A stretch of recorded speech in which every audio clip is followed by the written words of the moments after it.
Hello, I'm Dane, and this is Dan Explains. This is my first video filmed in 2023. I don't know about you, but 2022 was a pretty rough year for me. Let's hope 2023 is a better year. You may have watched some of my previous videos, and if you have, you might have seen the one on the major exodus from Christian religions in the United States. Where did I find they were going? To some Eastern religion? Nope, they're joining a growing group of people who claim to be of no affiliation, which is now the largest religious group in the United States, even though most people who belong to the non-affiliated group would claim they aren't any religion. However, for the vast majority, this isn't true. They switch from worshiping God to worshiping science. Let me explain why.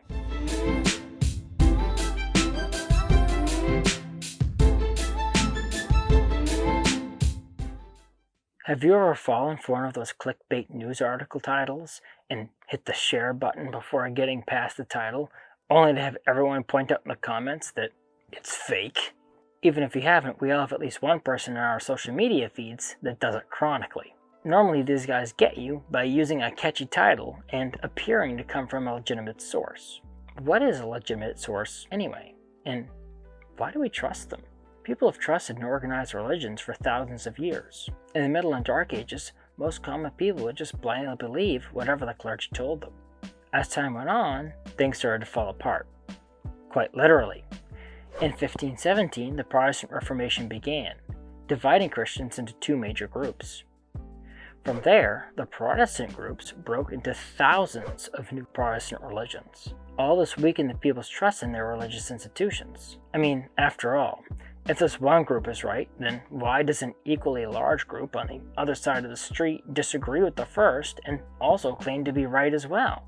This, of course, was fertile ground for atheists. They didn't have much of a leg to stand on until the Great Enlightenment. They used the new scientific discoveries that appeared to contradict what was depicted in the Bible, and to undermine people's faith in God and their trust in their churches. And I have a whole video series on why science doesn't actually undermine the Bible, if you're interested. Well, the effect was just a trickle at first. It became a flood in recent decades. The thing is, it's not like the individuals themselves were making these scientific discoveries that contradicted the Bible. It's that they started to believe many of the atheist scholars' opinions, not only on how the world worked, but also the world didn't need God to exist, so therefore he doesn't.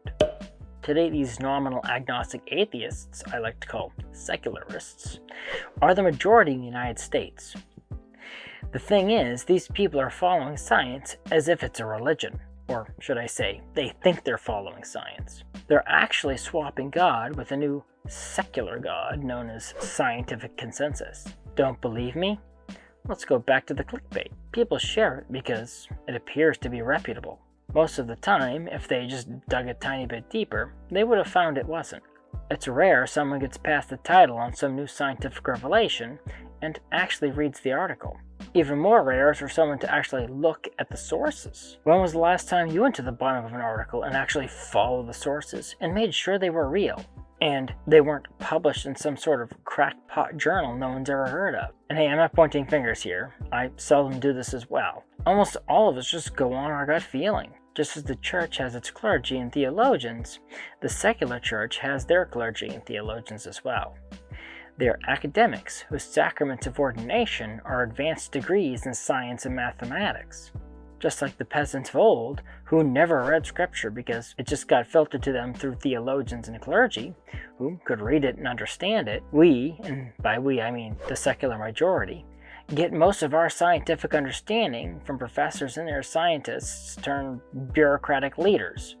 We trust these people because they are trusted by their peers in academia. How is that different from Catholics? Don't Catholics trust their parish priest because he's trusted by his bishop, who is trusted by his fellow bishops, and the Pope? Of course, academics have hard science to back them up, right? Well, how do you know if you've never actually looked for yourself? You're taking someone's word on faith, just like any religious person would.